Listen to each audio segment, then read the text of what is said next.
স্বাস্থ্য সমস্যা আমাদের সবার।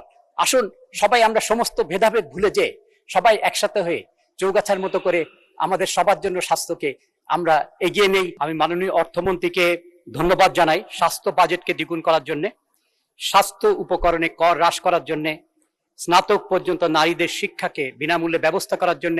সময় পেলে আরো কিছু ভালো দিক আমি উল্লেখ করতে পারতাম। মাননীয় স্পিকার, স্বাস্থ্যের উপরে 5টা বিষয়ে আমি আলোচনা করব। জিডিপি কে শতকরা 1 ভাগে উন্নীত করা হয়েছে, যেটা লক্ষ্যমাত্রা হলো 5 ভাগ। আমাদের আশেপাশের অনেক দেশই প্রায় সেই লক্ষ্যমাত্রা পৌঁছে গেছে। আমাদের সরকার অঙ্গীকার করেছেন এটাকে 5 ভাগে ধীরে ধীরে নিয়ে যাওয়ার। আমরা আশা করি সেই অঙ্গীকার তারা রক্ষা করবেন। দ্বিতীয় সমস্যা হলো আমাদের জনবল। লক্ষ্যমাত্রার বিশ্ব স্বাস্থ্য সংস্থার মাত্র 18 ভাগ আমাদের এখানে আছে। বাস্তবে এই জনবল সমস্যা আমরা এমন কোনো মাননীয় সদস্য নেই আমরা বলি নাই, কারণ অনেক স্বাস্থ্যকর্মী তাদের গ্রামে বা স্বাস্থ্য কমপ্লেক্সে থাকেন না। আমাদের 80,000 পদ এই মুহূর্তে খালি আছে, আর প্রায় 2,000 কোটি টাকা গত বছর পরিচালন থেকে ফেরত গিয়েছে। দেশে হাজার হাজার শিক্ষিত যুবক আছেন, তাহলে কেন আমাদের এই পদ খালি আছে? এটার উত্তর হলো স্বাস্থ্য ব্যবস্থায় শিক্ষিত বা ট্রেনিং প্রাপ্ত লোকের আমাদের অভাব। আমাদেরকে এই অভাব পরিপূরণ করতে গেলে পরিকল্পিতভাবে এবং বাজেটে সেইভাবে অর্থায়ন করে আমাদেরকে জনবল তৈরি করতে হবে। সেটা অত্যন্ত সময় সাপেক্ষ ব্যাপার, সময় লাগবে, প্রচুর অর্থ লাগবে।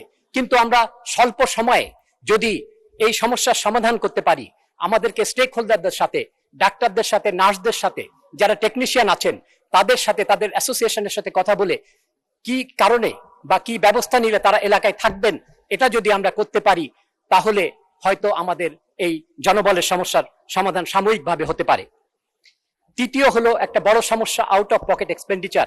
অত্যন্ত দুঃখজনক যে আমরা এই ব্যাপারে বিশ্বের সর্বোচ্চ অবস্থান করছি, যদিও অনেক বিষয়ে আমরা সর্বনিম্ন অবস্থান করি। আমাদের অবস্থান হলো 79 ভাগ, অর্থাৎ আমাদের বাজেট যদি 69,000 কোটি টাকা হয়, এখানে আমি আপনি 1,50,000 কোটি টাকা পকেট থেকে ব্যয় করি। বিদেশে চিকিৎসা নিতে যে প্রায় আরো 1 লক্ষ কোটি টাকা খরচ হয়, সেটা কিন্তু এখানে নেই।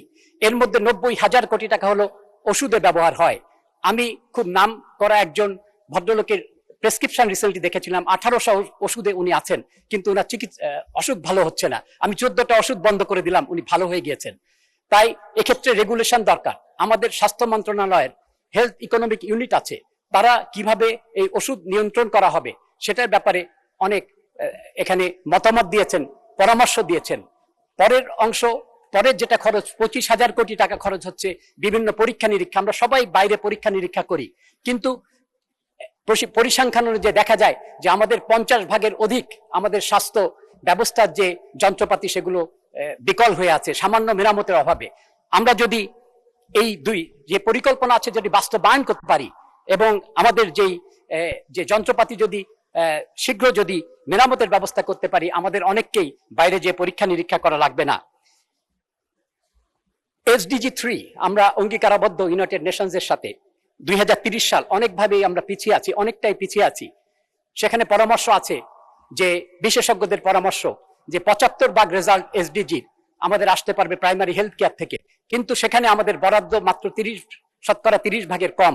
অতএব আমরা যদি সেই অনুপাতে বাড়াতে পারি তাহলে আমরা বিশ্বের কাছে লজ্জিত হব না এবং SDG 3 আমরা অ্যাচিভ করতে পারবো ইনশাল্লাহ। সবশেষে আরেকটা বড় সমস্যা হলো অব্যবহৃত অর্থ। 2,000 কোটি টাকা পরিচালন থেকে এবং 12,000 কোটি টাকা প্রকল্প থেকে ফেরত গিয়েছে।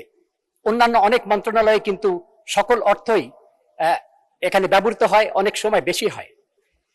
এক্ষেত্রে আমরা যদি ঝোপের মধ্যে সাপ থাকে, যত শক্ত লাঠি দিয়েই আমরা মারার চেষ্টা করি না, মরবে না।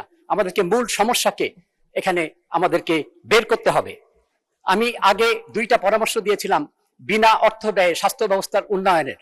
আমাকে যদি একটু সময় দেন 5 মিনিট, আমি আরেকটা তৃতীয় আজকে আমার এখানে পরামর্শ দিব। গবেষণা করে এটার সমাধান বের করতে হবে।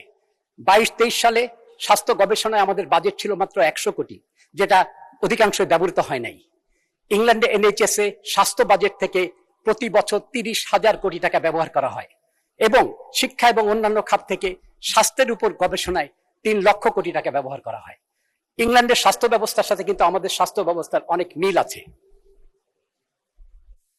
মাননীয় সদস্য 2 মিনিটে সাম আপ করেন।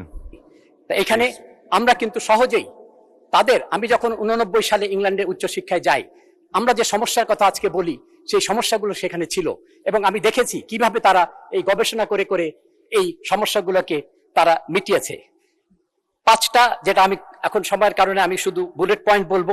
একটা হলো অটোনমি দেয়া, স্বায়ত্ত শাসন, তাতে করে কিন্তু এটাকে যথেষ্ট রেগুলেশনের মাধ্যমে এবং মনিটরিং এবং গভর্নেন্স এবং ট্রান্সপারেন্সি দিয়ে দিতে হবে, কারণ এটা একটা বিরাট দায়িত্ব।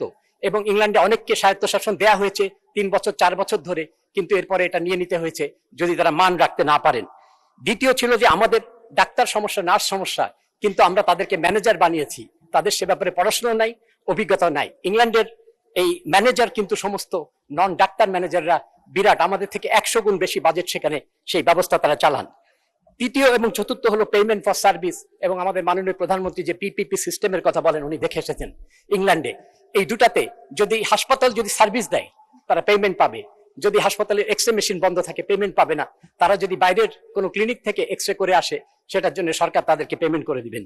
সবশেষ হলো স্বাস্থ্য এবং সমাজ কল্যাণ মন্ত্রণালয় কিন্তু ইংল্যান্ডে একসাথে। আমি সবশেষে একটাই কথা বলবো যে সবার জন্য স্বাস্থ্য, এটা কিন্তু শুধু সরকারের দায়িত্ব না, এটা আমাদের সবার দায়িত্ব। 20 বছর আগে বিশ্ব স্বাস্থ্য সংস্থার মহাপরিচালক বাংলাদেশে এসেছিলেন। তিনি এসে 2 দিন ছিলেন দেশে, 1 দিন ছিলেন আমার এলাকা চৌগাছায়। বলেছিলেন বাংলাদেশের স্বাস্থ্য ব্যবস্থার উন্নয়নের জন্য বিশ্বের কোথাও যাওয়ার দরকার নেই, যদি চৌগাছা মডেল যদি চালু করা হয় তাহলে এদেশের স্বাস্থ্য সমস্যার সমাধান হয়ে যাবে। আমি মাননীয় স্বাস্থ্যমন্ত্রীকে ধন্যবাদ দেই, উনি 2 সপ্তাহ আগে আমাকে সুযোগ দিয়েছিলেন, স্বাস্থ্য মন্ত্রণালয়ে মাননীয় প্রতিমন্ত্রী মহোদয় ছিলেন, আমাকে চৌগাছা মডেলকে ব্যাখ্যা করার জন্য। আমাকে আর 1 মিনিট দিবেন, শেষ করে দিই। মাননীয় সদস্য ধন্যবাদ। আচ্ছা, 1 মিনিটে সাম আপ করেন। তা এখানে চৌগাছা স্বাস্থ্য মডেলের আমি সেখানে আলোচনা করেছি, এবং সরকার সিদ্ধান্ত নিয়েছেন যে চৌগাছা মডেলকে সারা দেশে নিয়ে আসবেন। যখন মার্গারেট চ্যান এসেছিলেন তখন কিন্তু সরকার একটা সিদ্ধান্ত নিয়েছিল, স্বৈরতান্ত্রিক সরকার এসে সেই সিদ্ধান্ত বাস্তবায়িত করে নাই। চৌগাছা মডেলের মূল হলো এখানে কমিউনিটি এনগেজমেন্ট, এম্পাওয়ারমেন্ট এবং পার্টিসিপেশন। জাতি, ধর্ম, বর্ণ, রাজনৈতিক মতাদর্শকে ভুলে সবাই একসাথে হয়ে আমাদের যে সবার প্রতি স্বাস্থ্য যে দায়িত্ব সেটা কিন্তু চৌগাছায় পালন করেছে, যে কারণে চৌগাছা 15 বার পরপর জাতীয় পুরস্কার পেয়েছিল। তাই আমি সবার প্রতি আবেদন জানাবো, স্বাস্থ্য সমস্যা আমাদের সবার। আসুন সবাই আমরা সমস্ত ভেদাভেদ ভুলে যে সবাই একসাথে হয়ে চৌগাছার মতো করে আমাদের সবার জন্য স্বাস্থ্যকে আমরা এগিয়ে নেই, যাতে 2030-এর মধ্যে আমরা সবার জন্য স্বাস্থ্য উপহার দিতে পারবো।